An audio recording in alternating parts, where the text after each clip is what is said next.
welcome to all of you. Thank you for coming for tonight's rather epic discussion. We're covering the entire planet, but we will be picky about which bits of it we cover. We've got 5 speakers tonight, so we'll try and keep things moving reasonably quickly. I'm very grateful to Michael Bosiaku and his team, and Priti and to the Media Connection for thinking this up. I mean, most of the events that we have at the club tend to be focused on this region and issues here, but Michael, who is a regular contributor to my outfit, the BBC, and to many others as well, felt that there might be an appetite for something looking a bit broader, looking ahead at the next year, as the last year has been so extraordinary. It really has, from a geostrategic point of view. I mean, I can't think any of us can remember one quite like it in terms of things being turned upside down. It did actually seem like a good idea to have an event where we get people who've got different levels of expertise to cast their minds over what might happen in 2026. Something a little different from what we normally do. At the end of this, you're not going to be tested, though we perhaps could test you, but we are going to give you a little quiz. And I have here this is from Michael, and there's a smaller version, a rather magnificent bottle of Ukrainian vodka. Hetman vodka, named after the famous Cossack leader. And there's a smaller bottle, and one of our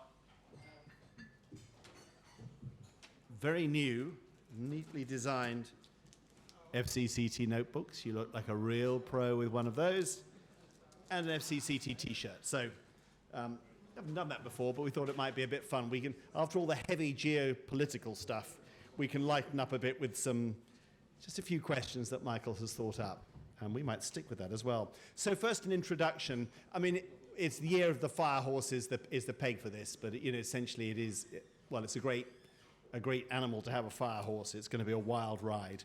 So I'm going to start. We've got 2 speakers online as well. I'll start on the left here with Michael Bosiaku. If any of you who news junkies and watch TV, you will have seen him so many times on BBC, on CNN. He's been a contributor to many other publications, New York Times, Asia Times. The list is really too long. Quite prolific commentator. Michael is of Ukrainian origin. He's Canadian. And he's also a fellow on the Atlantic Council as well. So I'm going to ask him to look at the war in Ukraine, but to expand out of that the enormous security challenges that now confront Europe and NATO as a result of the upended world order. Next to Michael is Huichong Wu, who is AP's resident expert on China and Taiwan. She's worked in Taiwan, and I thought we could use that experience of hers. The last year we've seen the threat levels to Taiwan and the hints of China's ambition to reunify it, as they put it, growing, and to look a little bit about how that's affecting Taiwanese society, but also to expand out of that how we see China's role today in a world where the United States has abandoned its traditional role and is in a somewhat chaotic situation. By default, does China become the grown-up in the room? Does it take up the mantle of being global policeman? I mean, I don't think so, but that will be something that I hope that she can enlighten us with. And Ajahn Titinampong Sidorak doesn't really need any introduction, who's Professor of International Relations at Chulalongkorn and a Fellow of the International Security and International Studies, the Institute of Security and International Studies. But he's spoken so many times at the club. Many of you will have heard his comments on Thai politics, but his real specialization is the geostrategic situation in the region. And he's going to look at the Indo-Pacific under Trump and the impact on organizations, institutions like ASEAN. Online, we're delighted to have Victor Mallet, a veteran journalist from the Financial Times. He's also spoken at the club before. I think probably the last time, Victor, you spoke here might have been to launch your book, your magnificent book, on the Ganges, the river in India. Michael is just about to publish another book on the French far right, Le Pen, Bardea and the future of Europe. So watch out for that. And last but not least, Ayla Jean Yakli, who was a colleague of mine in Istanbul when I was based there many years ago. I haven't seen each other for about 14 years. So Isla was working with Reuters back then. We both covered events in Turkey, but also the wider Middle East. And she's carried on doing it, now as a freelance journalist, but also writing for the Financial Times. So I think we've probably got most of the world covered. I'm going to ask each of my speakers to give us about 10 minutes of their thoughts on the question that I throw to them. I'm going to start with you, Michael, if that's okay. Sure. It's been a fraught year of negotiations on Ukraine, increased attacks on Ukrainian infrastructure and people, a pretty sort of hit and miss American engagement. What do you see as the outlook for Ukraine and the wider implications in particular for European security this year in 2026? Thank you. Thanks, Jonathan. And it's really an honor to be here. I'm a big fan of press clubs. They're becoming a little bit rare in the world these days, but we started this trip with a similar panel at the Foreign Correspondents Club of Hong Kong, and now this one, and I'm a proud overseas member of the FCCT. What Jonathan said earlier is, we're looking at the world, and I think it's important to remind everything that nothing anymore happens these days without affecting the other part of the world, whether it's a natural disaster, whether it's climate-related, Mother Nature, man-made, or a war as we've been experiencing for the past 4 years in Ukraine. So for a bit of context, I've been in Ukraine just before the war started in February of 2022. I had a pretty good sense, maybe it's my Ukrainian making and bringing up, that Mr. Putin would make his move. He has always regretted the breakup of the Soviet Union, and he has always wanted Ukraine. So the buildup that we saw happening in those weeks preceding, in addition to that very rambling speech he made a few months before, again making it clear that Ukraine should belong to Russia, that was the signal, the kind of starter pistol, if you will, that the war is going to happen. I don't want to be too critical of Mr. Zelensky here because I do go back to Ukraine, but he seemed to be the only one who said the invasion isn't going to happen. In fact, there were a lot of warnings that it would. This past winter has been absolutely the worst in terms of the war. We often talk about the resilience of the Ukrainian people and how they're tough, and especially where I'm based in Odessa tough. But any society under these types of harsh conditions would be pushed to near the breaking point. There was a couple of things that happened. One was a very severe cold snap. We were seeing overnight temperatures of -20 in Kiev and Lviv and even Odessa.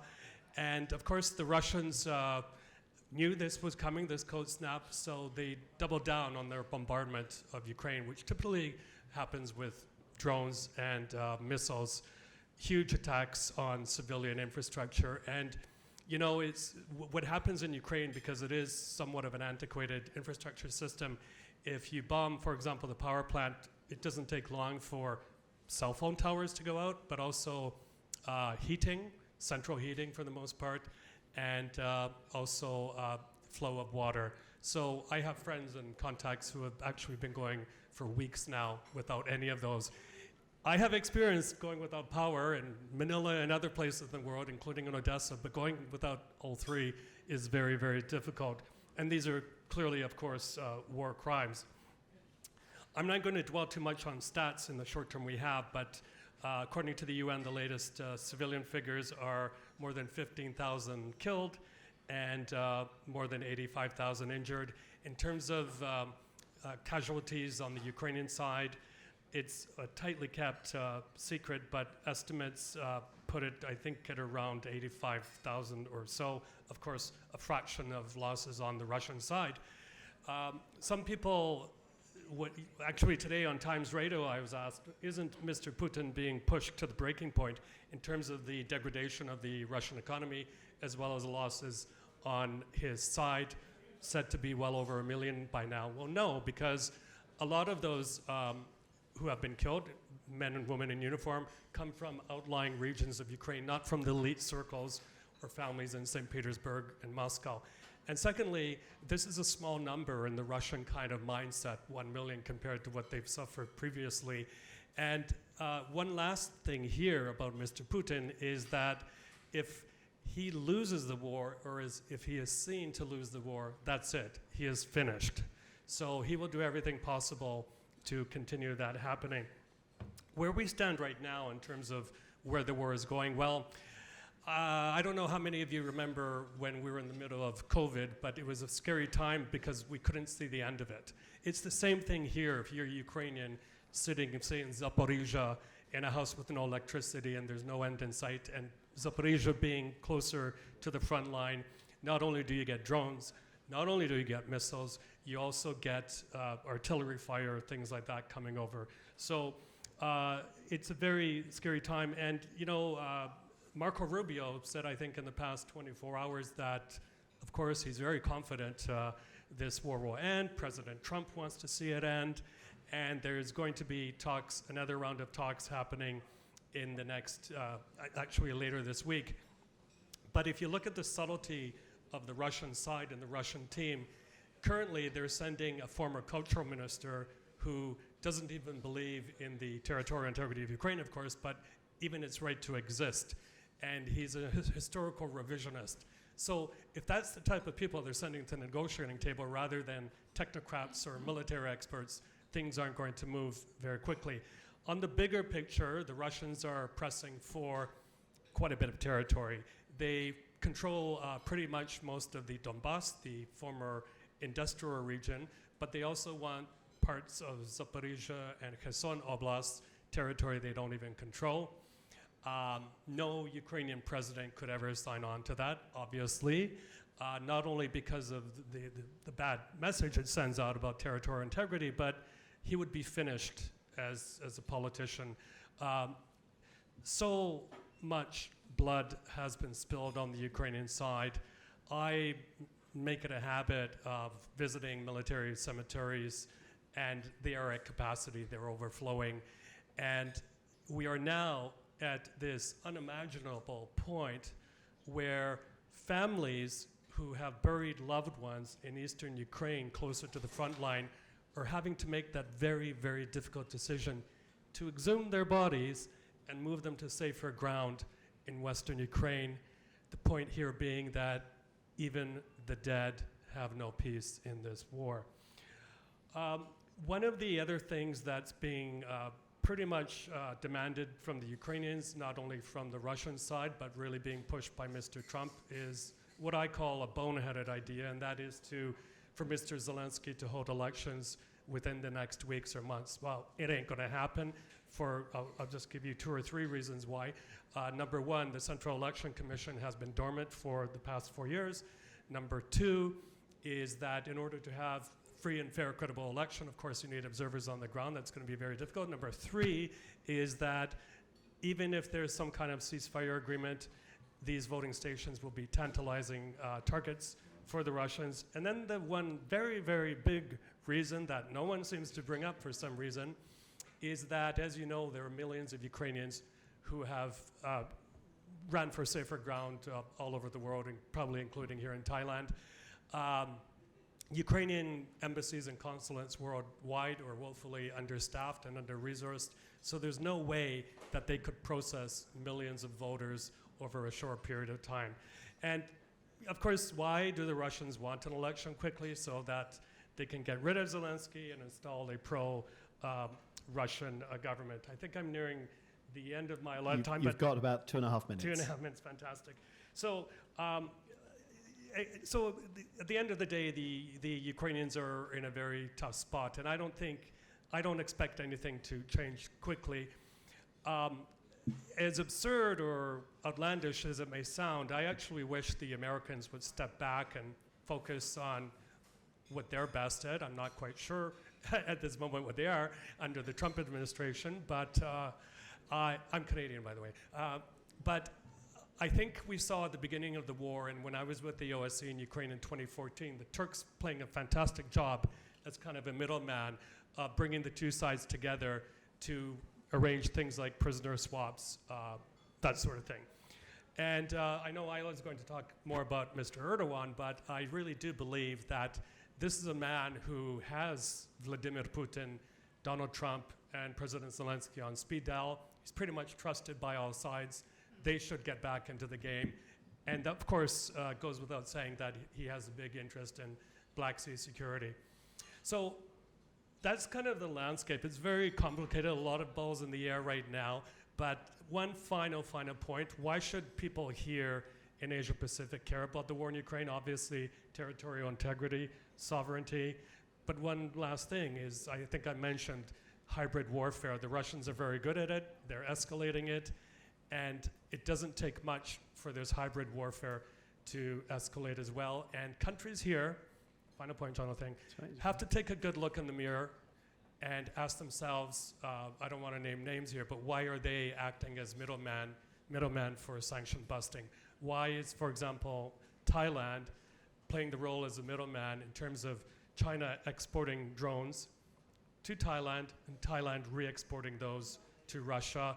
The manufacturers say that their drones have been geofenced, they can't be used for military purposes. Well, that's a load of BS. So I think from many different standpoints, these countries have to reconsider the role they're playing in this war. Thank you. Perfect. In time. Very good.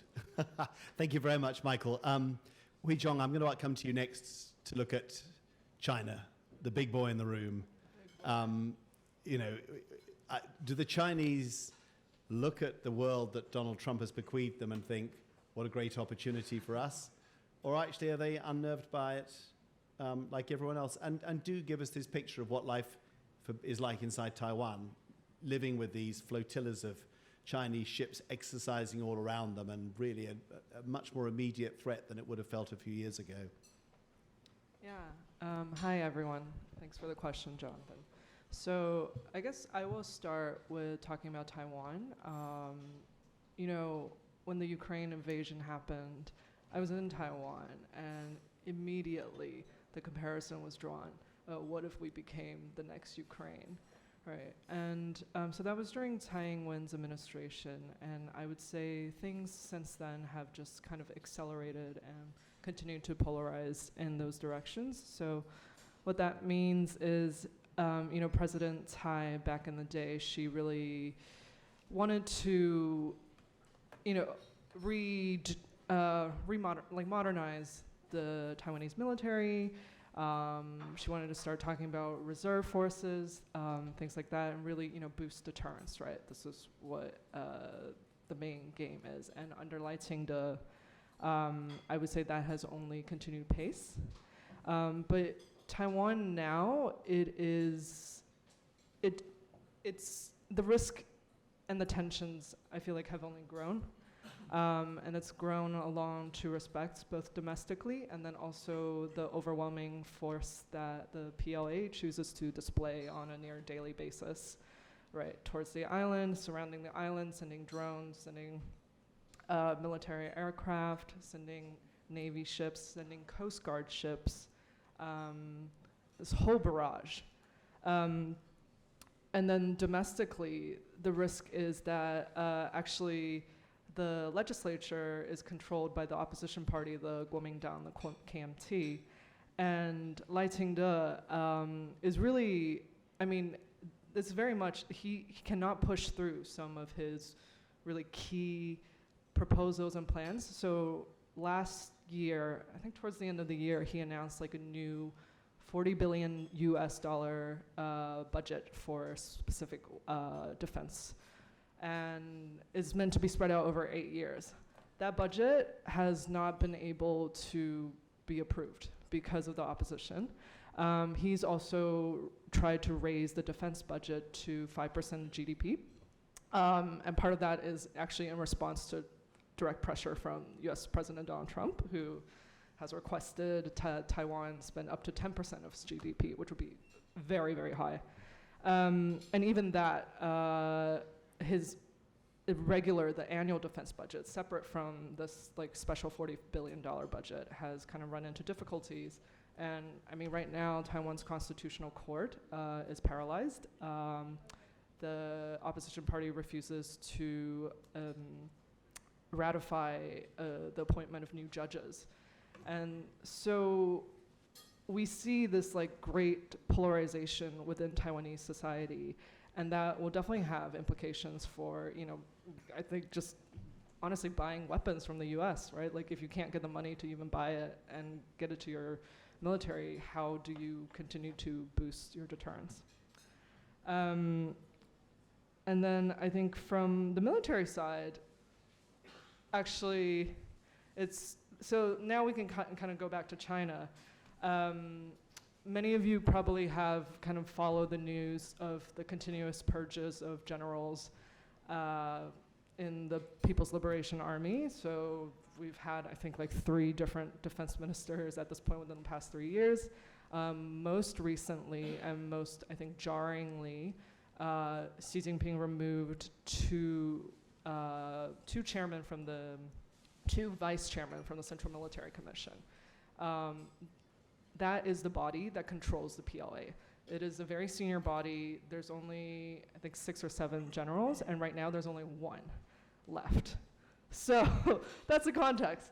So actually in the short term, we think, you know, I think an invasion of Taiwan is probably not really happening because you don't have any senior generals really ready to man the ship, so to speak.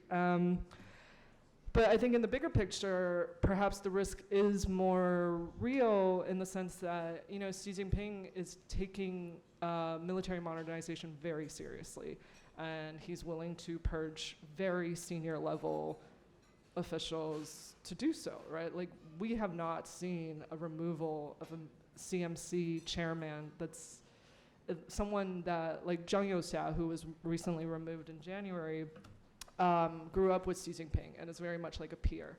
And so for Xi to move against a senior official of that caliber, it's really, I mean, it speaks to his absolute control, it speaks to his perhaps paranoia or perhaps his need, you know, to just have everyone be in agreement with him. But also it speaks to his power and what he's able to wield, right, and push through. Outwards.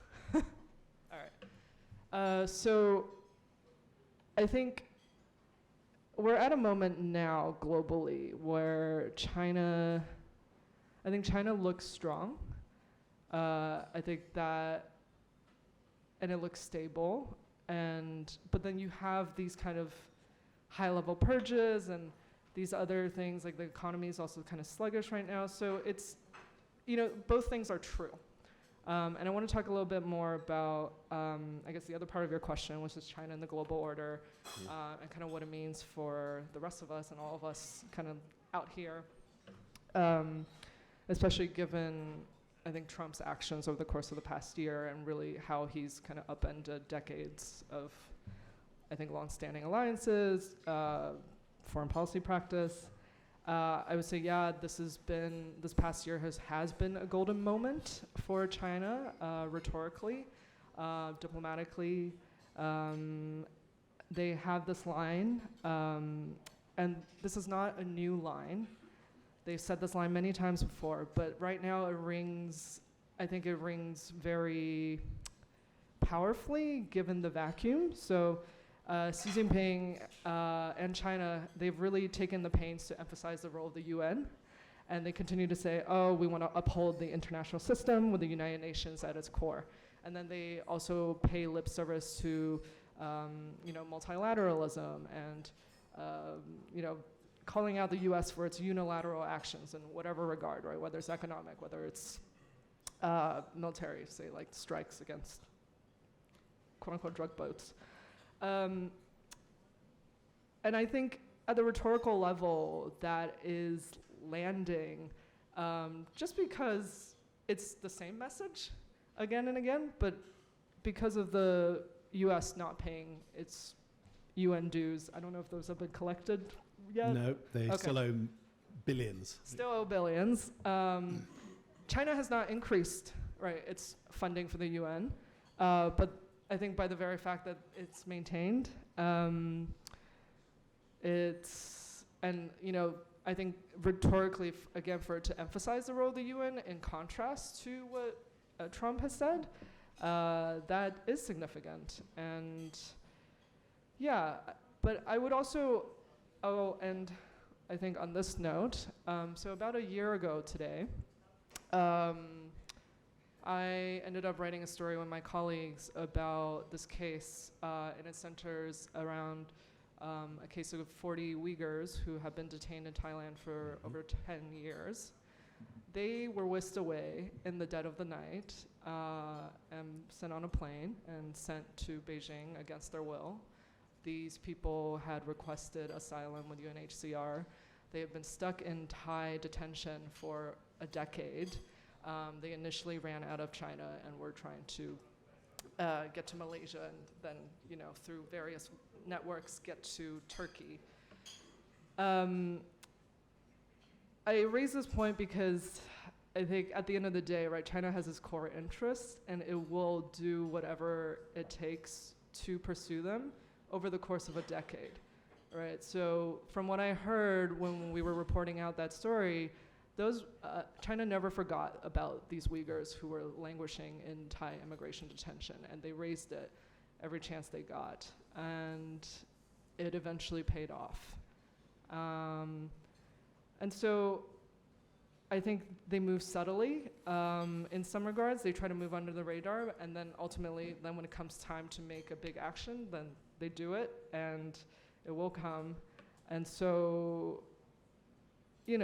I think maybe they are the adult in the room, rhetorically speaking, but just their actions and the challenges. Don't be fooled by the rhetoric. Yeah. Thanks very much. Also, perfectly on time. Thank you so much. Oh, wow.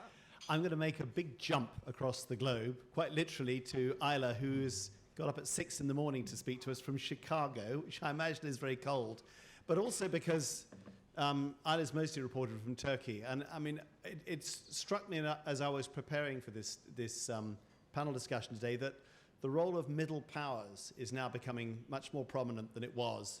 Turkey is a classic middle power. It's a member of the G20. It's a very keen member of the BRICS, or joined itself to the BRICS. It's also a regional player and has been a significant regional power player in the Middle East. It's also a very authoritarian country in terms of its treatment of dissent, and yet it is a functioning democracy. In many ways, a fascinating example of what we call an illiberal democracy. Isla, it's been your home for so long. Tell us your own thoughts about Turkey's role in 2026's world, a country that's been under, Recep Tayyip Erdogan's been there for 24 years now, extraordinary longevity.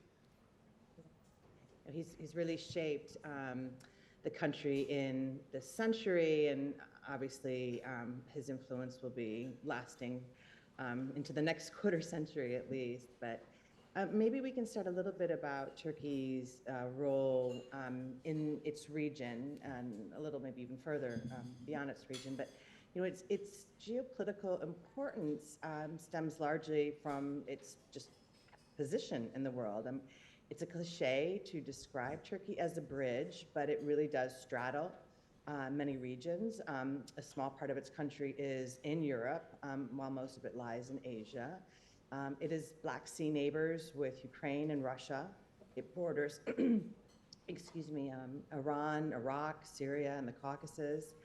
And as a former imperial power that once ruled lands from the Balkans through Palestine, modern-day Israel, and to the Persian Gulf, it feels it has a say in the region, in the future of a lot of these countries. And can be invited or sometimes just insert itself into problems across this vast area. And it can have sometimes a positive impact in dealing with conflicts. Michael touched upon its role, especially early in the conflict in Ukraine. Turkey was one of the few countries that was able to say that it had good relations with both Zelensky and with Putin, a relationship, a very difficult relationship for Turkey. Oops. We've just lost your audio there, Isla. Just bear with us. Tam, are you going to re-establish a connection? I might just... Okay, I think if we've got no audio, let's move on and see if we can get Isla back later. Sorry, Isla, we've just lost your audio for a bit. We'll come back to you when we've re-established a connection. Jay, can I ask you to go next? And this is another leap. We're coming back, but we look at our own region now and how 2026 is looking for the Indo-Pacific, as the Americans now like to call it. Okay, thank you very much. Last time I was here talking about Thai politics before the election, so it's actually a pleasure to be here talking about geopolitics, geoeconomics. You know, I don't teach Thai politics. I teach geopolitics, geoeconomics, and I write, I'm trying to write a book on this subject. So to share with you a little bit. First, I think that we're talking about Ukraine and China and Taiwan and the issues of the day. We really have to take a long sweep back, say 200 years. In 10 minutes, I can't do that, but I'll just give a couple of snapshots. First, imagine. That's right, keep going. I'll just get Tam to... Tam, we'll pick up Isla later. Can you... Thank you. Yeah. Sorry, go ahead, Jay. First, imagine when you were born. We were born in the 1960s, Jonathan, you and I probably, I hope. Yeah, me before you, for sure. No, I think it's the other way. 60s, My hair tells a different 50s, story. 50s, 60s, 70s, 80s. We were born in peacetime. Yeah. If we were born in 1900, what's happening in the world is not unusual. It's not unusual. We will see 2 world wars. If you were born in 1900, if you were born in 1910, you were born in the 19th century, what's happening today is actually we've been the beneficiaries of a long peace. It's 80 years of this kind of post-Second World War, rules-based international system. It's not the international order per se, but international system. So that's the kind of the infrastructure, the backdrop, and the frame that we have to, if we can appreciate that, it's just we see day to day. So if we can kind of take a long view back, you can see 200 years. What happened 200 years ago is, the U.S., they've gone up and down. So now they're kind of refocusing on what they focused on 200 years ago, which was kind of the Western Hemisphere, the latest national security strategy, November 2025, the National Defense Strategy, January 2026. They're talking about the near abroad, the neighborhood, the homeland. And this is what they were focused on 200 years ago. But in between, they went outside. In the 20th century, they engaged, after kind of controlling and kind of dominating Latin America, the Philippines, and then they became a global power in the 20th century. And they stood up against, it was kind of an ideology initially with the Soviet Union, World War I, World War II, Soviet Union. So if you think about it, is that, what we're seeing now is a continuation of that ideological struggle that we saw in the 20th century. Soviet Union is gone. So Russia is the residual state of the Soviet Union. China is the successor state of the Soviet Union. It's a communist state, is centrally controlled, state-directed economic development. What China has done that the Soviets did not manage to do, is to enmesh itself with the global capitalist system. So China learned how to beat the West with its own game. So that's why we have, if you think about China, what happened 200 years ago, 150 years ago, 100 years ago? They were subjugated. Only in the last 3-4 decades that they have researched. But it was a long time coming. So I see this in kind of the broad frame. It's not new. It's not unusual. If you're a student of history, what's happening now, we've seen before. It's just that we've been born in peacetime in the 1960s and thereafter. So we don't appreciate that. It looks very disruptive, very turbulent, but in fact, it's very usual for global history. That's how it works. In the international system, the structure is really an anarchy. It's kind of a self-help system. For a while, 80 years, most of 80 years, we had a kind of a system, an order. But now that order, underwritten by the US now wants to go back to what it was like 200 years ago, which is to focus on its homeland, keeping outsiders out, keeping insiders prosperous and secure. And this is why they have this NSS, NDS, the Monroe Doctrine returning, and they call it the Dawn Row and so on. So that's the broad frame I want to talk about. Now, Indo-Pacific, ASEAN, Thailand, where we are. The Indo-Pacific, it's interesting now, Trump 2 is different than Trump 1. Trump 1, in fact, was the one that really popularized the Indo-Pacific. Before that, it was Japanese. Indo-Pacific, the whole idea of Indo-Pacific goes back to 1920s, 1930s. There was a German geopolitical philosopher, Karl Schauhofer, who advocated for the colonies in Asian Africa to rise up against the Western imperialism in order, because Germany was subjugated between the wars, right? World War I, World War II. So 1920s and 30s, Germans were talking to Japanese, talking to the colonies, hey, rise up. So this was the idea of the Indo-Pacific, connecting the Indo-Indian Ocean, Pacific Ocean. And it kind of became dormant for a long time. And Abe kind of picked it up in 2007, and he kind of reinvented it. But it was Donald Trump in 2017 who really ran with it. He came to Vietnam, he went to the Philippines, he didn't have an agenda. Yeah. So suddenly he started talking about free and open Indo-Pacific, FOIP. And then it took off. But now interesting, in Trump's second term, that he's actually going the other way. I think that within the Trump administration, I don't have time to go into a lot of details, I'll just a couple minutes here. Interesting that the Trump administration, there's two wings to it. One is the kind of the China hawks, they want to contain China, talk about Indo-Pacific. The other is the nativism, protectionism. They want to focus on the Western Hemisphere. So we will see which side emerges or triumphs or gets the upper hand. But the Indo-Pacific now is in limbo a little bit. From the NSS, NDS, you look at what Trump is doing in Latin America and Central America, what he's doing with Iran, the border peace and so on. The US is very busy, very preoccupied. When the US is so busy and preoccupied, you can imagine the Indo-Pacific, China will have more latitude and leeway in its own near broad. It doesn't mean China's going to invade Taiwan. I don't think that will happen anytime soon in the foreseeable. But it means the US has pretty much forfeited, say, Myanmar to China. The US has no liberation in Myanmar. For ASEAN, this is something that I think the Philippines will be very anxious about. Standing up to China, it comes with a high cost, and you can't really rely on the US. So you have to, that's why, you look at the middle powers. When I heard about the middle powers, the rupture actually has been ongoing for some time, the unraveling, the breakdown, and now the rupture. And talk about the middle powers, Carney. I thought, middle powers sounds great, but which one goes first? Yeah. Who goes first? And so Canada went home. Carney went home to say, hey, we're going to focus on ourselves.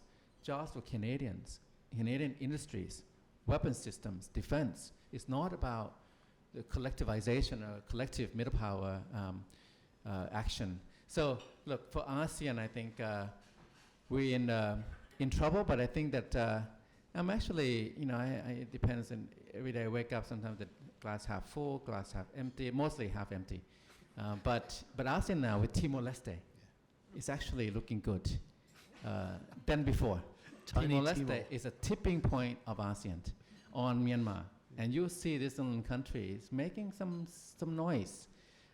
So ASEAN now, I think, is the one and only agency for Southeast Asia. We cannot do without ASEAN now. We need ASEAN more than ever. The world is breaking down, moving towards a self-help system again. You cannot rely on the US and, of course, the UN and so on. It's like, every man for himself. In that scenario, in that setting, I think ASEAN is still one and only agency for Southeast Asia. It's divided on a lot of issues and so on, but it will still hang together. I think that moving forward is actually, ASEAN has now kind of a little space to maneuver that it didn't have before. Even though it's still divided, it's still dysfunctional, you can say all the bad things about ASEAN, but I think ASEAN now has more value to the ASEAN member states than ever before. Thank Sorry, you. there's no more time. Your timing Thank you. perfect together. Thank you very much, Jay. Isla, I think we've got you back. Can you hear us okay? You're still muted, so we haven't got your Right. voice yet.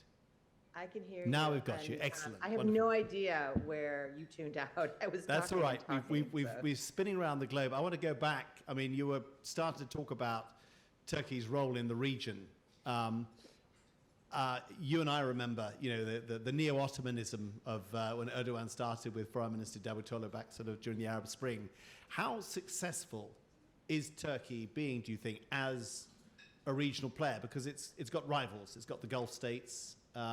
Obviously, Iran is a huge challenge right now. I mean, is Turkey fulfilling this promise to be a significant regional player in the Middle East? Yeah, I mean, I think there's a mixed results from it. You know, you have this aspiration, and one that Turkey's President Erdogan, but I think a lot of Turks too feel is rooted in history. You know, as the seat of the former Ottoman Empire, Turkey should, a lot of Turks believe they should have a say across this vast region.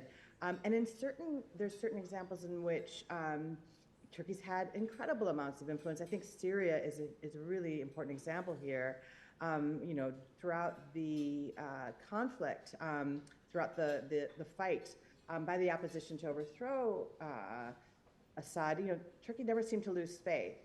They armed, they trained, they supported the opposition, and when much of the world sort of lost interest or turned its back on the opposition, which was sort of cornered in a very small part of the country, Turkey was still there. And then in December 2024, the opposition was able to overthrow Assad, and Turkey was left with the closest relationship, the most influence over the new Syrian regime. There's talk about the Turkey's head of intelligence, a man named Ibrahim Kalin, was one of the first officials to visit Damascus after Assad fled to Russia. And in his meeting with Ahmed al-Sara, there was reporting in the Turkish press about how he also showed up with a couple of business suits from a well-known Turkish department store to help the new leader, kind of dress and prepare himself for his new role, moving from the battlefield into the palace. So I wanted to explain how, yeah, absolutely, sometimes Turkey can have a huge amount of influence in shaping the region. But then there's important examples in which it doesn't, So I think Israel's a really important example. Turkey was incredibly vocal and critical, very quick to call Israel's execution of the war in Gaza a genocide, and has, quite close trade links with Israel.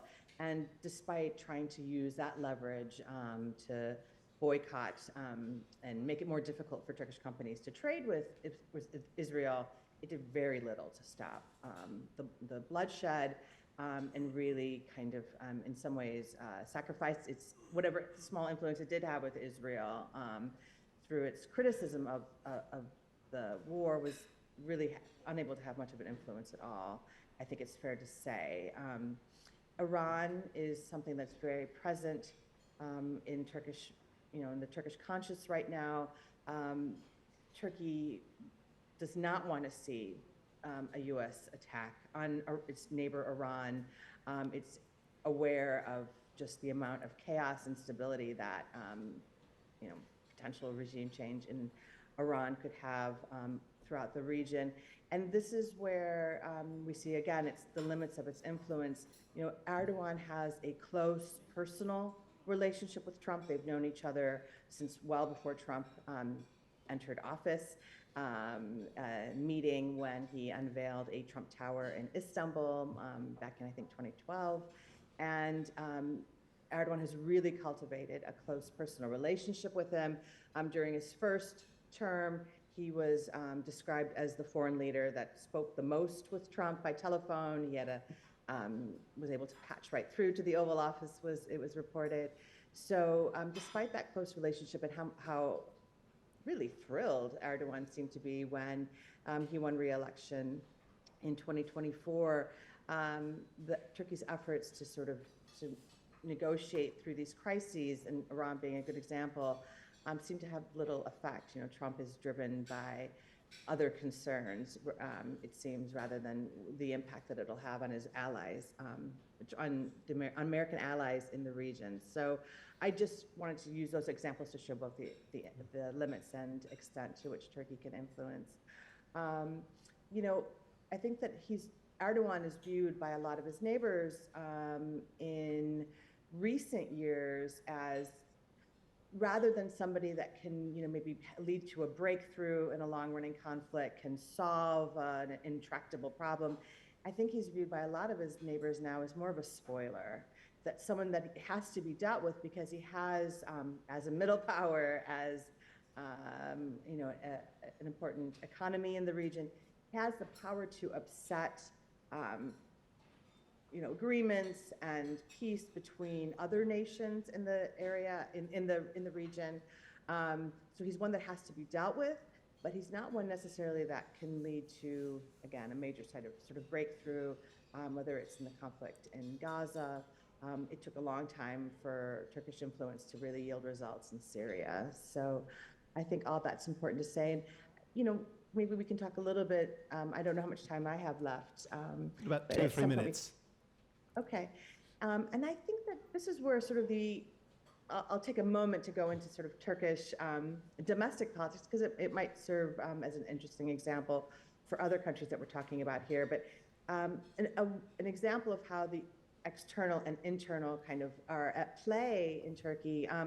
You know, Erdogan's influence in the region, on the world stage, part of maybe its decline, the decline of that influence might be traced to his own politics at home. You know, he has been running this country, first as prime minister, then as president, since 2003. Let's say his 23rd anniversary is coming up next month.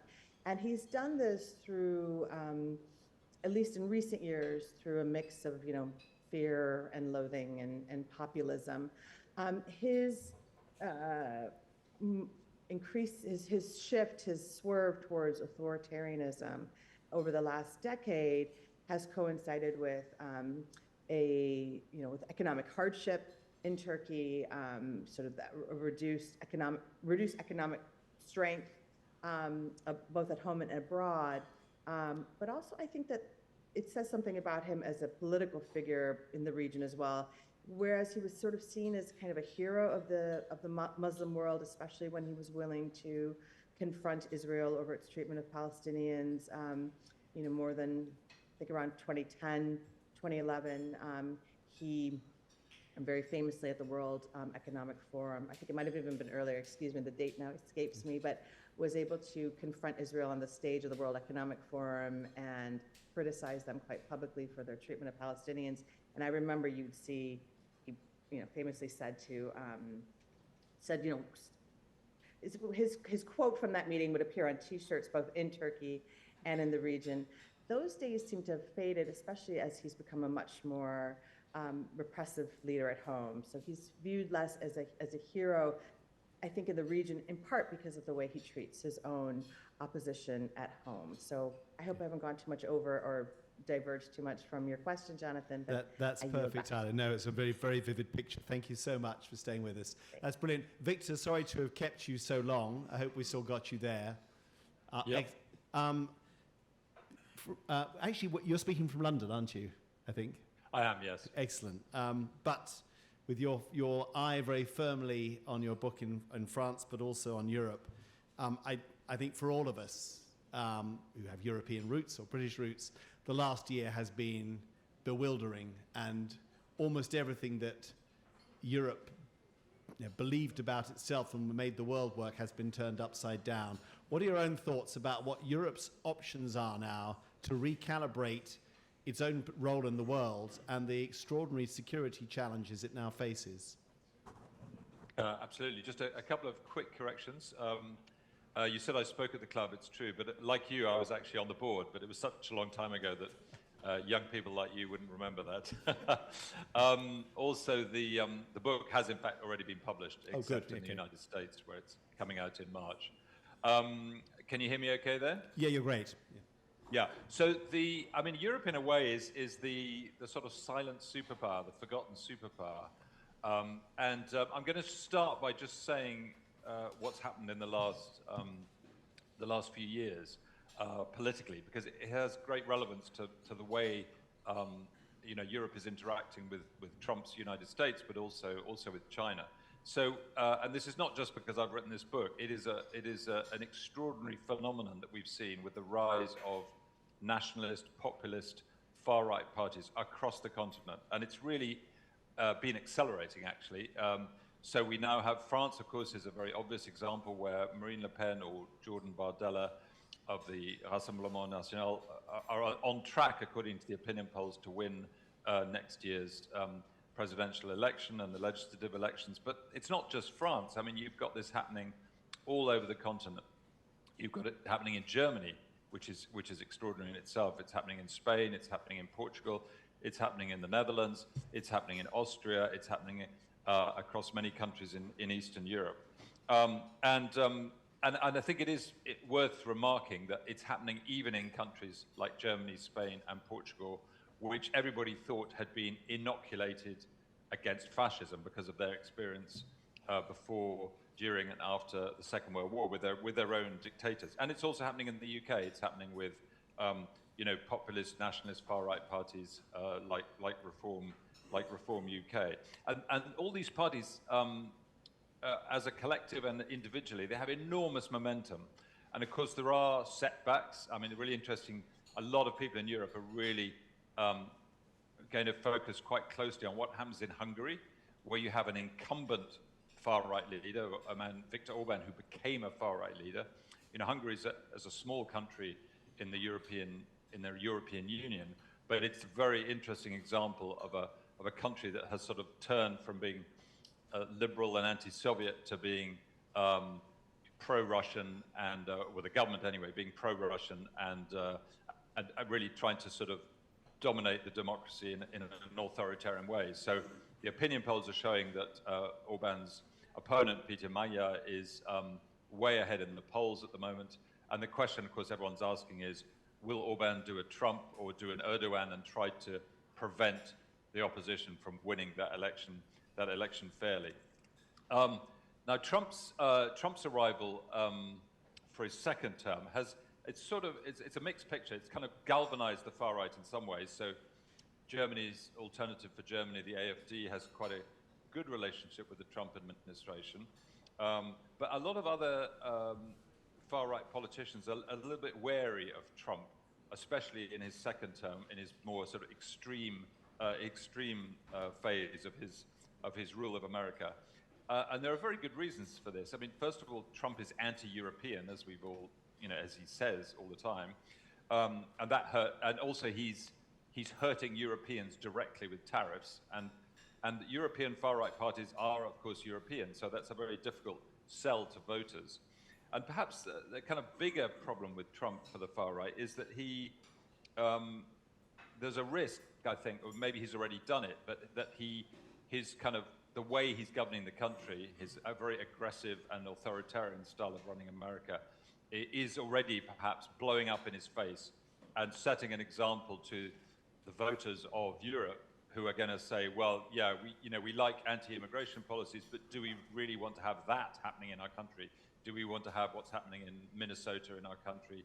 Do we want to have this kind of laughing stock of a president who is trying to sort of hammer his way to personal wealth? And so, these are all factors that make it difficult for even far-right parties that have sort of alignment with Trump's ideas to actually be too close to him. And in fact, Trump himself finds that some of the far-right parties in Europe are not extreme enough for him, and that includes Nigel Farage's in the UK, and it includes sometimes Marine Le Pen in France.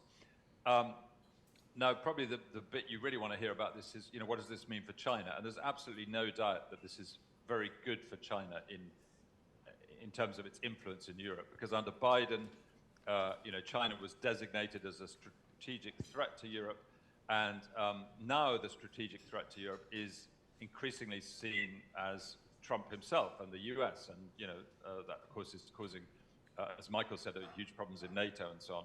And China is therefore seen as the adult in the room, not necessarily a nice adult in the room, still an adult in the room that is repressive and doesn't believe in the same things that Europe does, but nevertheless somebody that you could deal with, that you could negotiate with on a sensible basis of predictability and sort of normal diplomacy, which is just no longer possible with the United States. And where we're left with is Europe is in a very curious position, because it is seen as weak because it hasn't been aggressive enough, if you like, in standing up to either Trump or China or anybody else. But it is the kind of last remaining global trading superpower that actually is standing up for democracy, for human rights, and still has an interest in international law, what they call the rules-based international order, which of course is so important to many of the middle powers. India doesn't want to be invaded by China, but it's also nervous about its relations with Russia. So if there's actually a superpower, which the US used to be, that stands up for things like freedom and democracy around the world, that is something that could be very important for middle powers. So Europe is not lost, if you like, but I think a lot of people would say that it does need to assert itself more strongly in standing up to the Americans, it's standing up to the Chinese, and using its massive trading power, because it is, one of the world's biggest trading blocs, to sort of assert itself and make its views known. I mean, a very good example of this is, at the moment, the kind of tech oligarchs surrounding Trump are absolutely hammering away at Europe to try and stop it imposing regulations on tech companies, social media companies, AI companies. And it'll be really interesting to see whether the Europeans say, hang on a minute, enough and no further. You guys cannot do what you want all over the world, especially when it involves, software that is creating child pornography and this kind of thing. And this is not acceptable, and we will regulate you, we will fine you, we will punish you, and you will be applied, the laws that apply to us and our media companies will be applied to you as well. They haven't done it yet, but they're kind of possibly working towards it. So yeah, that's the conclusion. This is very good news for China, the second Trump administration.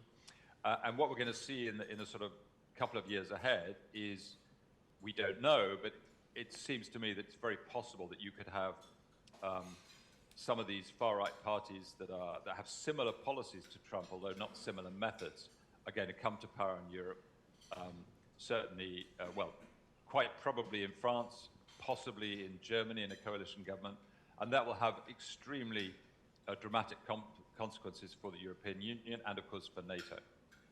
I hope that, have I fitted in the time? Just You about, definitely have. You're well within time. Thank you very Yep. much, Victor. Yep. That keeps us on track very easily.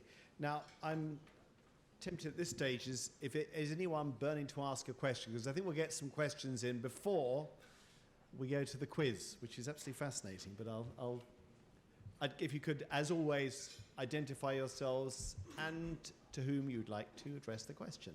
Sebastian. Good evening. My name is Sebastian Berger. I'm the Southeast Asia Bureau Chief for AFP and a board member of this club. Thank you to all the panelists for this tour of global traumas with just the occasional little hint of a silver lining. Today is February the 26th, which means that tomorrow is 1 year, 1 month, and 1 week into the Trump presidency. Which means that we have we're barely a quarter of the way in. We've got 3 years to go.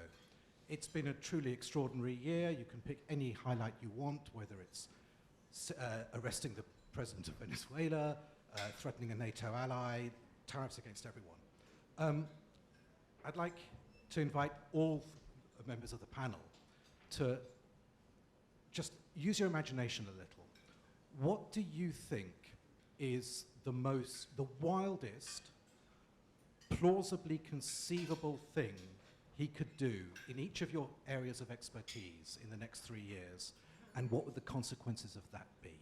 One thing we're looking for, is it? Yes.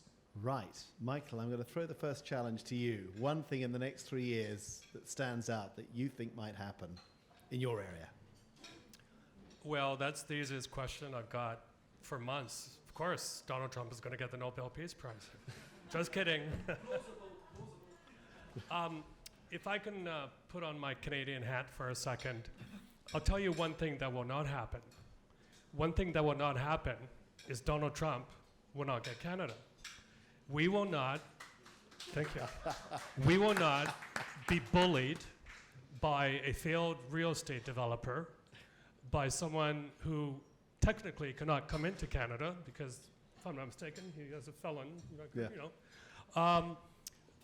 I don't want to make light of this, but I never thought we'd come to the day where kind of Canada and Ukraine would be in the same kind of same kind of arena where they're having to stand up to a very bigger and very more powerful aggressor. So we're being forced into the position overnight pretty much to realign our trade flows to go from north to south to east to west. And of course, this will take some compromises in terms of our values. For example, Mark Carney met recently with Xi Jinping. We're not quite sure if human rights was brought up there, but we will hold on to what is ours. We will. And I think that's right across Canada that feeling is that way. In terms of what we'll see next, I mean, you're all probably the same. You wake up in the morning and I'm ready to put on a neck brace because of the contortions that we see from Trump. But let's also pray and hope that they don't try to tinker with the election system as they've tried previously through blackmail, pressure, and other means. These midterms do not look good for Mr. Trump and his party. I think that at least the House will flip. Some people even say the Senate could. But let us hope that this will be a wake-up call to him, that you cannot act the way you are in terms of whether it's going after neighboring states or trying to take over Greenland or trying to really what I call an arson attack on U.S. soft power, USID, Voice of America, Radio for Europe, Radio Liberty. Let's hope that will restrain him. And I think one last thing, if I can here, I think what will also restrain him, because that State of the Union address had a lot of, I'll be polite, a lot of misstatements. The U.S. economy is not doing well at all. And I think that will be the one thing that forces Trump and his team to rethink their policies, whether it comes to ICE raids in Minneapolis and Chicago, or other degradations of civil liberties there that look quite frightening at the moment. Thank you. That was one thing you said won't happen and two things you wish didn't happen. Wei Chong, one thing you think that might come out of the Trump administration in the next 3 years that is of relevance to China and to Taiwan? Or if you feel like Michael, you can say one thing you think won't happen or you wish didn't happen. Well, I'm not allowed to speculate as an AP reporter. But I will say that recently, Trump made some comments that I think were very disconcerting to a lot of people in Taiwan. So he said that he had discussed arms sales possibly with Xi Jinping. And he said it in a very vague and general way, and we don't really know, what that discussion looked like. But I think for Taiwan, that's a huge fear. They've never entirely viewed America as a reliable ally.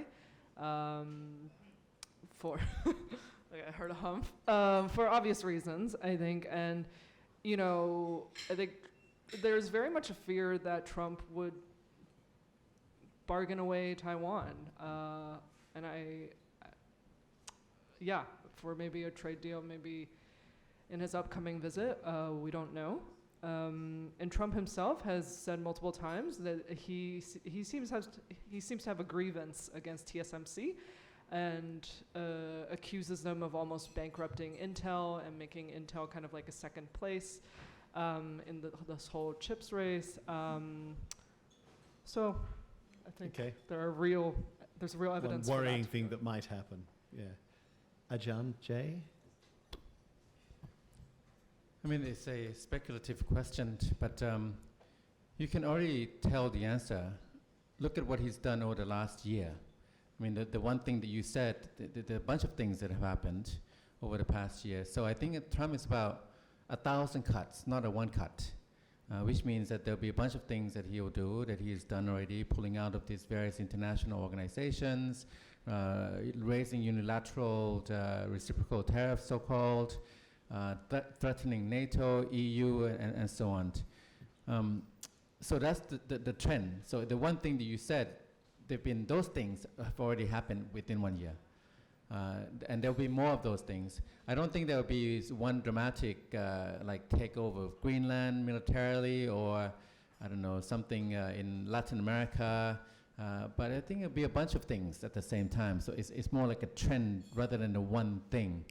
That said, you could see, I mean, we know at home it's about nativism.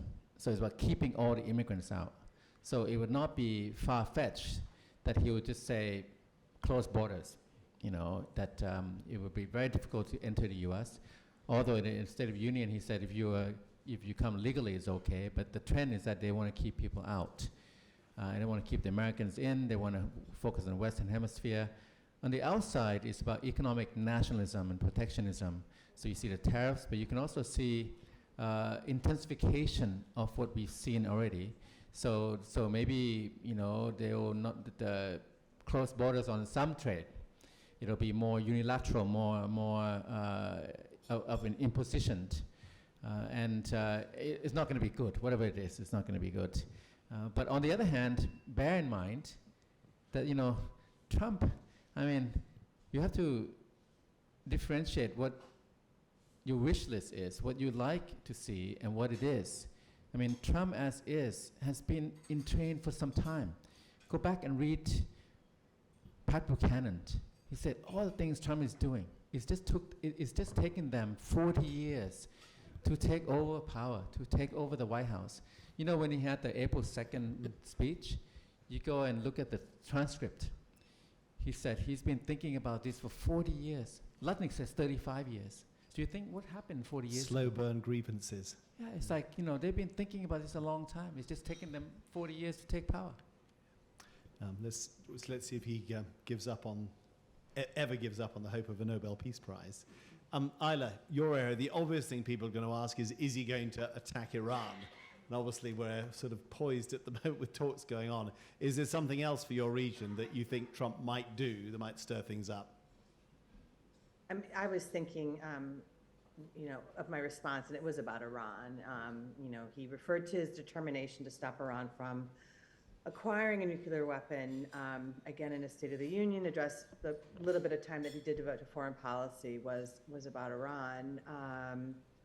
So I think that's what all eyes are on. And yes, hopefully, I think Turkey and other countries in the region are hoping that talks will yield some kind of result on that.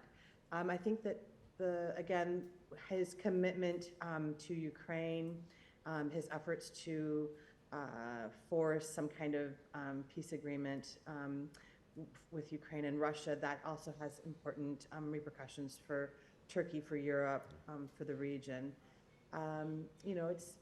He looms very large in Turkey as well as in the region. Tariffs are an issue. How he proceeds after his setback in the Supreme Court, that'll also be a factor. Whether he builds his Riviera resort in Gaza, what happens in Palestine and in Israel, those are all factors that we're watching for. Astounding stuff when you think about all his projects. So Victor, your one thing that either won't happen, will happen, or you wish didn't happen? Yeah, I think Trump is running out of options. You may have noticed that he's always attacking the weak, Venezuela, Iran, the Palestinians. He doesn't go around attacking America's traditional enemies or the people who are regarded as hostile by previous administrations, even his own administration, that is to say, particularly China, particularly Russia. So he's always gone for soft targets. And also, I don't know if you know this, but the Financial Times on the whole tariff issue, it was one of our correspondents who coined the phrase TACO for the tariff, because Trump would impose 150% tariffs on China and then he would back off and it would be 10%. So we invented this phrase, or I didn't do it, but obviously one of my colleagues It's Robert invented Armstrong, this right? Phrase. Yeah.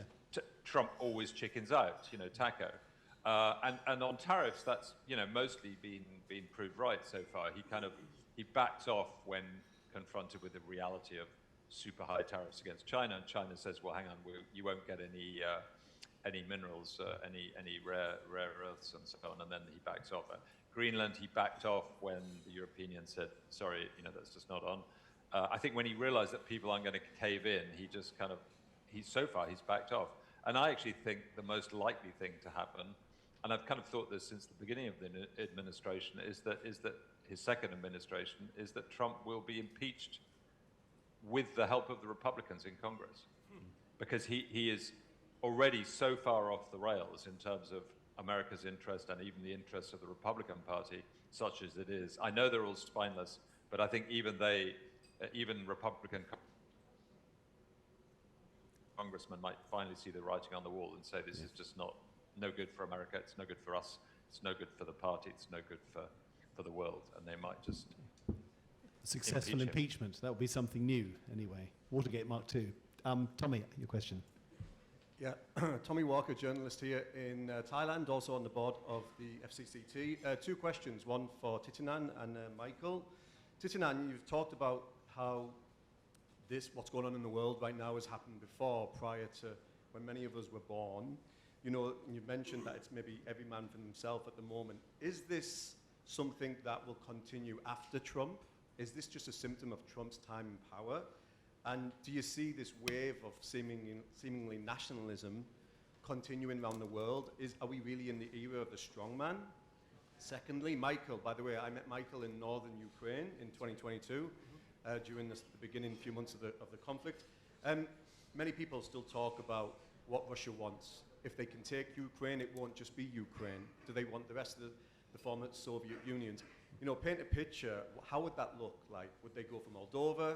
Would they go Georgia? Would it be Poland? If Putin was successful, how would he go after more countries than just Ukraine? So, Titinan?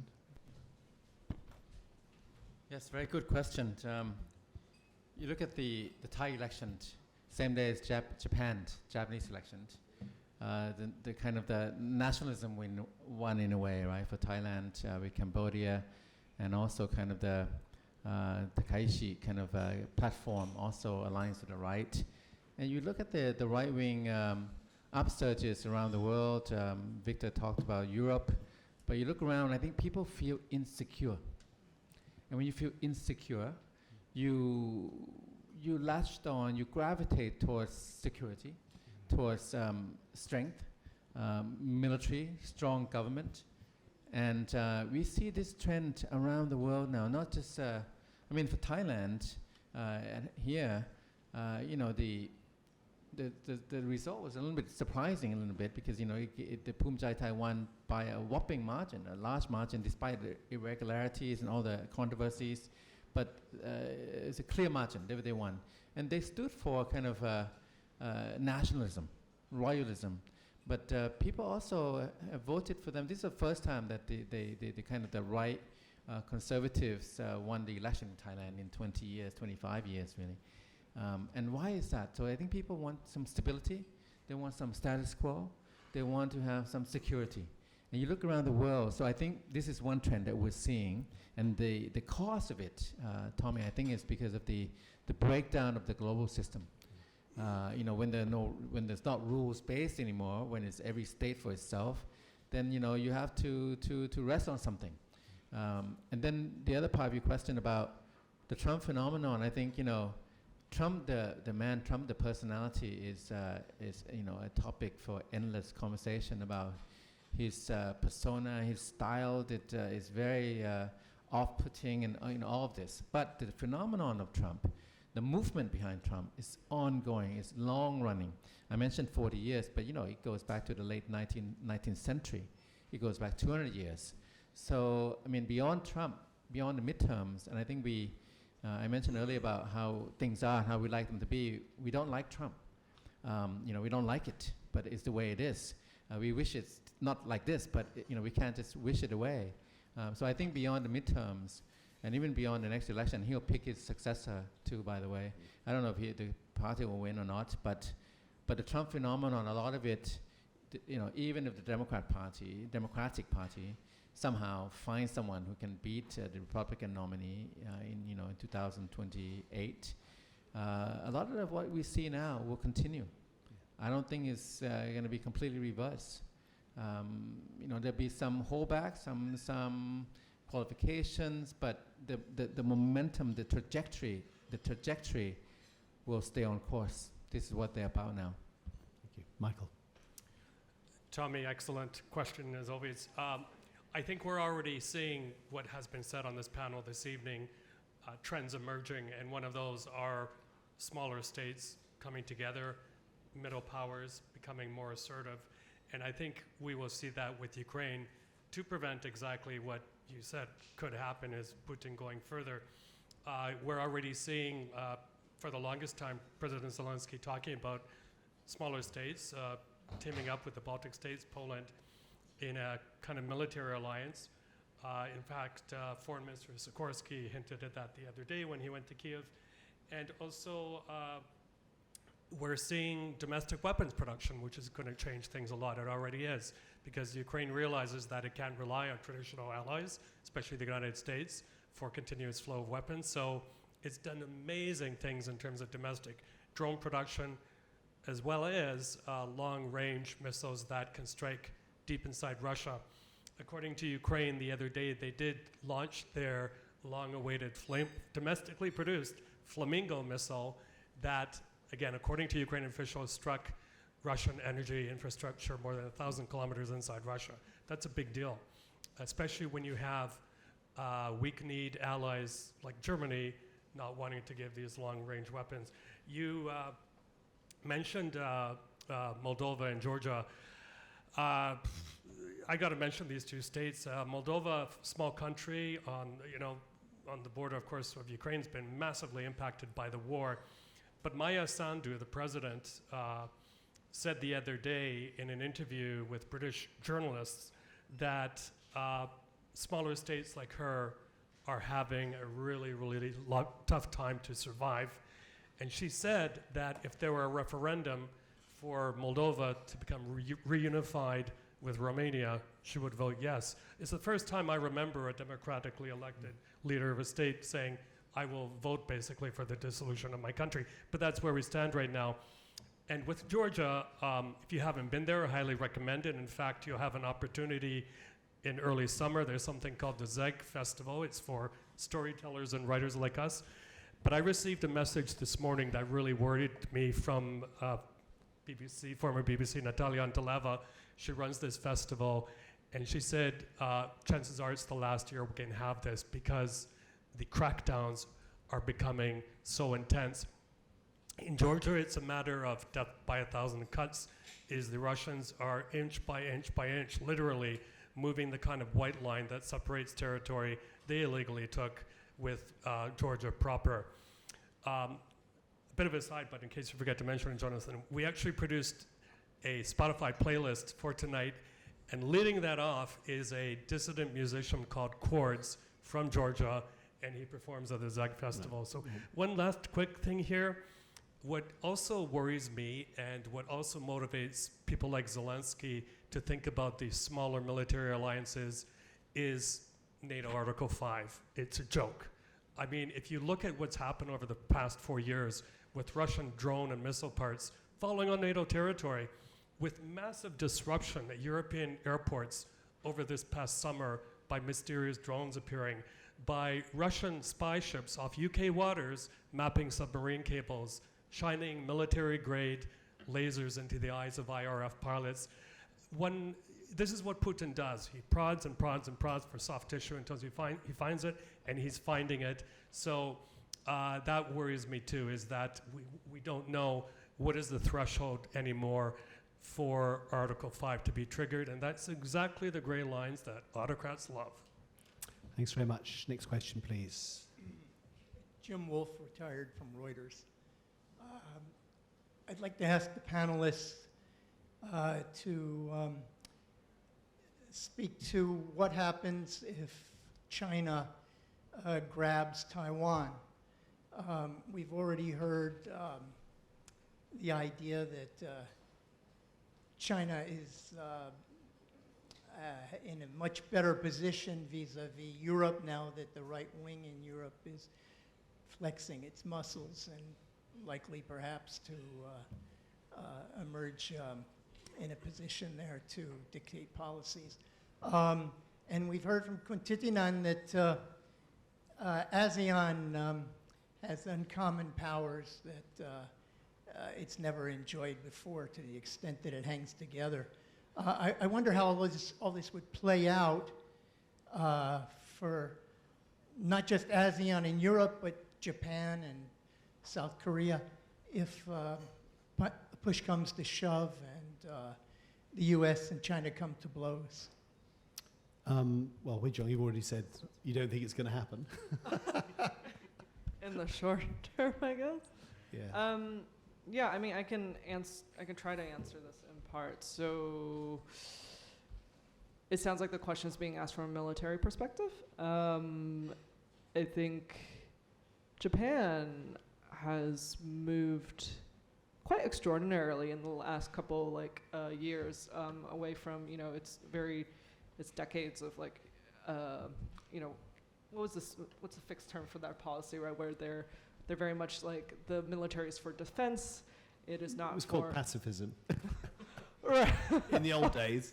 Pacifism. I don't think they use that anymore. Self-defense, yeah. Right. And now, right now Japan's involved in this very acrimonious spat with China because its prime minister has said, oh, if something happens in the Taiwan Strait, it is also something that concerns us, right? And they've kind of raised their defense spending and geared their military towards a bit more less passive, less defensive, a bit more offensive posture. So that's something to watch out for. I think so. Japan and the Philippines are probably the countries that are closest in our region that would. It seems like they've signaled that there's, if something happens militarily, right, they could take part. The U.S., again, big question there. Who knows? Would Trump trade away Taiwan? That's one question. The U.S. continues, though, right after Trump said that comment about talking to Xi Jinping about the weapon sales to Taiwan, the White House, the administration issued a statement saying, oh, we stand by, our consistent stance on Taiwan, so the Taiwan Relations Act, and, a position of strategic ambiguity. It's a question that I think everyone wants to know, and I don't think that I can honestly speculate. I think it would just be guesswork. But that's the best I can answer that. And then the other part of this, though, that I want to address is China's proposed political solution for Taiwan, right? What if they actually do take over Taiwan and Taiwan comes into the fold and China has kind of promised, one country, two systems in the manner of Hong Kong. And I think most Taiwanese people would not be very satisfied with that system, as we have seen with Hong Kong. Titina, I'm tempted to ask you more because in some ways an invasion of Taiwan has been theoretical. It now doesn't feel theoretical, and I can't imagine ASEAN really knowing what to do about it, or any other countries in the region for that matter. One of my hobbies is to watch all the kind of the battle scenes in history. So last night, you can do it on YouTube. It's a nice little 15-minute, 20-minute clips. Last night I watched October 1949, when the Chinese communists took over the mainland and the nationalists were retreating. It's very difficult to do an amphibious invasion, amphibious assault. It's very difficult. There's a small island called Kinmen near Ximen, and the Chinese communists tried to take over that little island, could not do it. So for Taiwan, it is not going to be easy. I think for the Chinese, they will take their time on Taiwan. through the United Front work, kind of spreading the influence over the KMT, DPP, and TPP, and they have time. And I think that's not they're not interested in the big fish there. I think Philippines is an outlier in ASEAN. I think Philippines will be very nervous and anxious about standing up to China now with what Trump is doing. On US-China, in fact, I think it's going the other way. From Busan, they had a kind of a truce, right, for 1 year truce. So the US needs the rare earths and Chinese needs the chips. So they said, okay, we have a 1 year truce. But I think that truce now, given what the Trump administration is doing with the national security strategy, national defense strategy, they're focusing, they're all in on the Western hemisphere. And then also, Middle East, Iran, they don't have the bandwidth to really fully engage geostrategically in the Indo-Pacific as before. So I think for them, I would not be surprised in April if they go, so if the truce was the guardrails in Busan, I think it will be beyond that. They'll add to that. They'll build on that. So in April, if they have a summit, Xi Jinping and Donald Trump, it could be a geostrategic kind of accommodation. And China will have its own kind of latitude in the Indo-Pacific because the US will be very busy in the Western Hemisphere and elsewhere.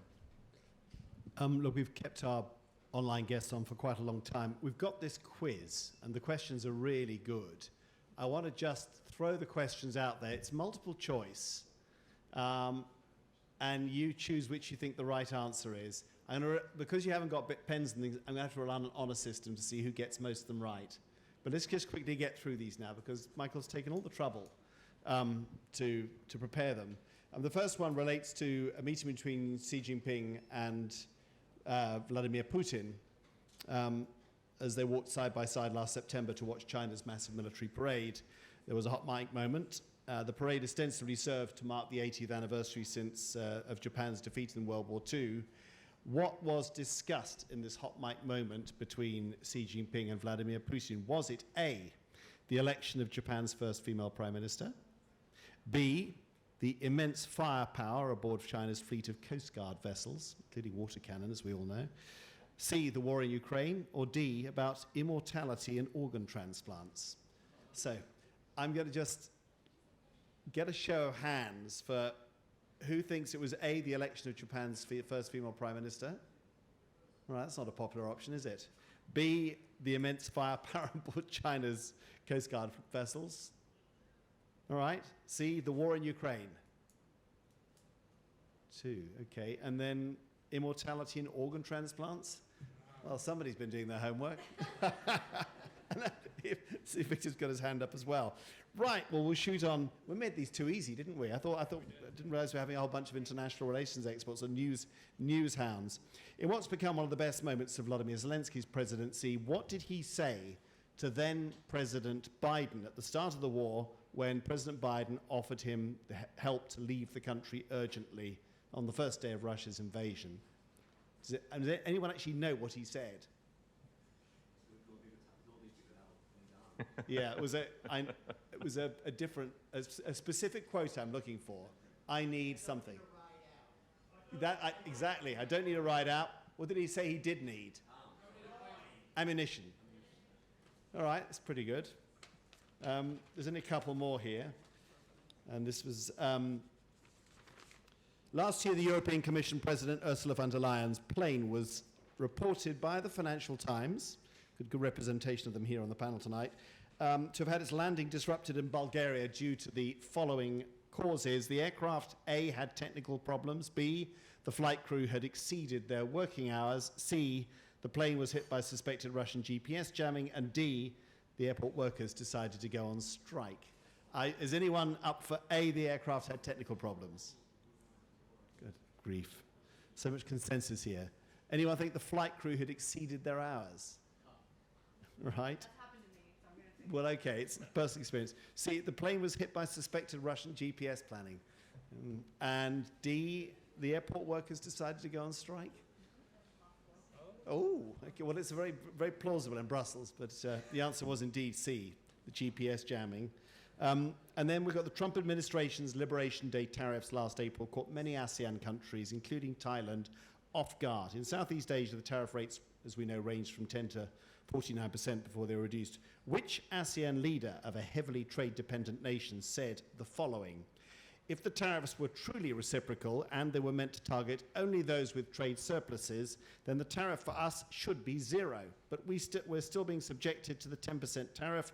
We're very disappointed by the US move, especially considering the deep and long-standing friendship between our two countries. These are not actions one does to a friend. Was it A, Anwar Ibrahim of Malaysia, B, Lawrence Wong of Singapore, C, Petongtan Shinawat of Thailand, or D, General Long Chong from Vietnam? Lawrence Wong. Lawrence Wong, my God. Well, anyone else think? You're so fast off the draw. Does anybody think it was Anwar Ibrahim? Yeah, but who did say it? All right, so, well, does everyone think it was Lawrence Wong? No, they're not, that's true. He's fast off the draw. Right, okay. This is an interesting one. Thailand has just ended the restrictions on the sales of alcohol, or the hours it can happen. Why was the ban imposed in the first place? Was it A, to prevent civil servants from drinking during working hours? B, to allow the supply chains to recover from Trump Liberation Day tariffs, in other words, changing the law? C, to prevent overconsumption due to the huge influx of Russian tourists to Phuket? I'm not sure about this question. It seems like why have they imposed it? They've just eased them. Why was the ban imposed in the first place? Or D, to allow merchants to restock, or to prevent... So, I mean, what do you think it was? It definitely wasn't to prevent overconsumption due to high influx of Russian tourists, because the ban was imposed years ago. A, yeah. I never think of drunken civil servants. I don't know who to give the prize to. I think we're going to have to fight over the bottle of vodka. We'll have a wrestling match and see who gets the bottle of vodka. I've got one last question. You've been waiting very patiently. Can you identify yourself and ask your question, please? I'm calling Siniratna from Shinawatra University, and also I write for China Daily and South China Morning Post. Yeah. It's two quick questions for Michael and the Thai. Sorry, I didn't get your name. For Michael, it's regarding now. Looks like Zelensky, Ukraine may have a regime change sooner than we think, with the corruption net closing in on him, rather than Putin, who may be there until he dies. Now the thing is, my question is about when the US negotiators week off, when he goes to Russia, all the time he's accompanied by Trump's son-in-law. When he goes to negotiate with Saudi Arabia, son-in-law is there. So it's when he goes to Israel. So looks like what the Americans are trying to do is to set up alliance to control the oil industry between Russia, Saudi Arabia, and the US, because Trump seems to be very much interested in that. So what do you think about that? This is what is driving the Trump administration towards a peace. Is it like Venezuela? Is it oil? Is it oil? And just a quick question for you. You mentioned about Indo-Pacific, but you didn't mention India. Modi just yesterday addressed the Knesset in Israel.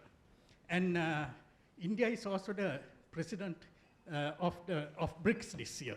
Yeah. So it will be interesting to see if Xi Jinping and Putin turns up in Delhi for the meeting. Now, when Russia headed it, 80 world leaders came to Russia for the BRICS meeting. So you didn't mention India. Why in the geopolitics? Didn't mention Japan either, but anyway, or Australia. Yeah. Okay, look, I mean, let's broaden that out a bit. First, I mean, obviously you can deal with the question about oil. I'm not sure that there's any. That's really the issue, though. It's always on Trump's mind, isn't it? Right. Well, look, at the end of the day, whenever the Trump negotiators, and I'll remind you that they have now totally cut out the National Security Council advisors, the State Department. It's done bilaterally. Mostly with Steve Witkoff, Jared Kushner. Rarely are records or notes taken unless the Russian side, Chinese side, or whoever feels it's favorable. But these are the types of negotiations that are happening. They're very, very transactional, and it's miraculous, is it not, that a lot of the times it seems to work in favor of the immediate Trump circle and his family. But yeah, actually, before Trump even brought up the issue of rare earth minerals in Ukraine, no one really knew about them, or no one really talked about them in Ukraine.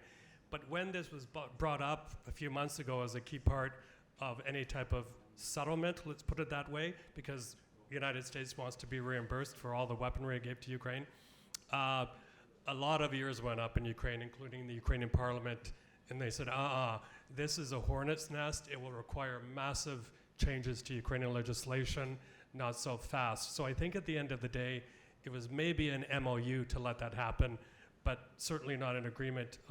I also should say the Americans have a very keen eye on the Zaporizhzhia nuclear power plant. Victor can correct me here if I'm wrong, but I think it's the second biggest in Europe.